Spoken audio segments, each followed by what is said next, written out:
তো নমস্কাৰ জয় অসম।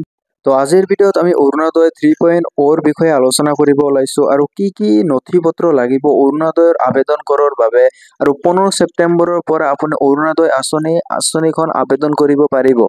অসম চৰকাৰৰ দ্বাৰা নিৰ্ধাৰিত সকলো নথি পত্ৰ আমি অৰুণোদয় আঁচনিৰ বাবে কি লাগিব সকলোখিনি আলোচনা কৰিম, ভিডিঅ' শেষলৈকে চাব।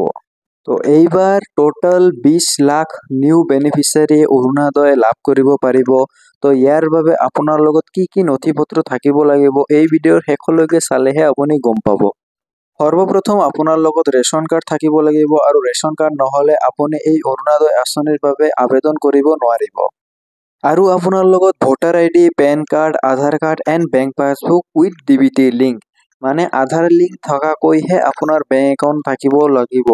তো আপোনালোকৰ লগত এই নথি পত্ৰবোৰ থকা অতিকৈ আৱশ্যক, তেতিয়াহে আপুনি অৰুণোদয় আঁচনিখন আবেদন কৰিব পাৰিব। তো অৰুণোদয় আবেদনৰ বাবে আপোনালোকক অনলাইন প্ৰক্ৰিয়াৰে আৰম্ভ কৰিব লাগিব আৰু অনলাইন কৰিহে আপোনালোকৰ গ্ৰাম পঞ্চায়ত হওক, আপুনি যদি চিৰাং ডিষ্ট্ৰিক্টৰ পৰা হয় তেনেহ'লে VCDCত আপোনালোকৰ এই অনলাইনৰ জৰিয়তে দিয়া ৰিচিপ্টখন আপোনালোকৰ গ্ৰাম পঞ্চায়তত বা VCDCত জমা দিব লাগিব।